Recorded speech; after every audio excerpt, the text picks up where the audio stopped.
আচ্ছা, আপনি আমাকে নীলাদ্রি বলে ডাকেন কেন? আমার নাম তো আদ্রিতা। আমার নীলাদ্রি ডাকতে ভালো লাগে তাই। না না, সত্যি করে বলুন তো মিছু ভাই, কেনই বা ডাকেন আপনি আমায় অমর নামে? দেখো, নীল রংটা আমার ভীষণ পছন্দের, আর আদ্রিতাকেও আমার পছন্দ। তাই দুটো পছন্দকে এক করে তোমাকে আমি নীলাদ্রি ডাকি।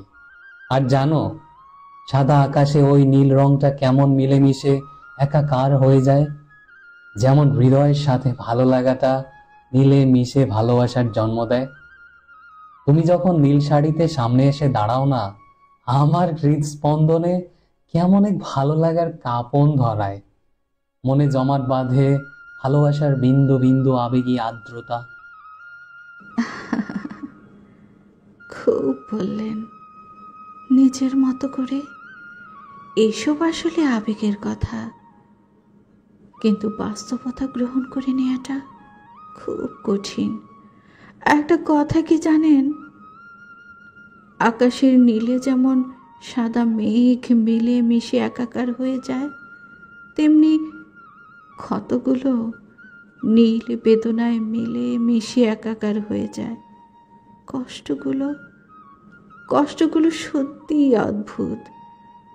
যখন এইসব কষ্টরা মনের কোণে জমাট বাঁধতে শুরু করে, জমতে জমতে একটা সময় কঠিন শক্ত বরফের মতো হয়ে যায়, আর ওটাকেই আমরা সহনশীলতা বলি। আবার কষ্টগুলো যখন সব রকম সহ্য ক্ষমতা হারিয়ে ভাষায় প্রকাশের ভাষা হারিয়ে ফেলে, মনের আবেগের উষ্ণতায় তা যখন গলতে শুরু করে সমস্ত ধৈর্যের বাঁধ ভেঙে, আর কষ্টের অশ্রু হয়ে গড়িয়ে পড়ে চোখ থেকে অঝোর ধারায়, তা হাজার চাইলেও আর সেটা ধরে রাখা যায় না কোনো অজুহাতেই। কিন্তু আজ কেন তুমি এসব বলছো? কি হয়েছে তোমার? খুলে বলো আমায় তোমার মনের ক্ষত। ভালোবাসা মানুষকে তো সব বলা যায়। আপনাকে ভালোবাসাটা আমার জন্য হবে সাময়িক আবেগ, একরকম কষ্ট পোষা নীল। কিন্তু কিন্তু সব আবেগের কষ্ট সব সময় পুষে রাখা যায় না, কিংবা পুষে রাখতে নেই।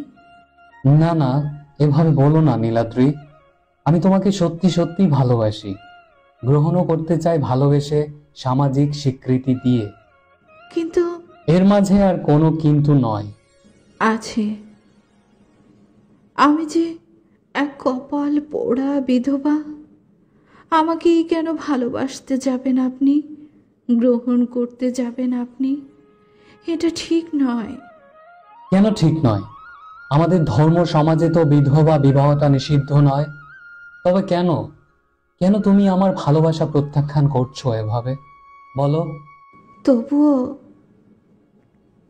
আমার যে ভয় হয়, ভীষণ ভয় হয়, আবার নতুন করে স্বপ্ন সাজাতে, নতুন করে কাউকে ভালোবাসতে। কোনো ভয় নেই, তুমি নির্ভয়ে এসো আমার হৃদয়ের ঘরে। আমি ভালোবেসে সাদরে গ্রহণ করব তোমায়।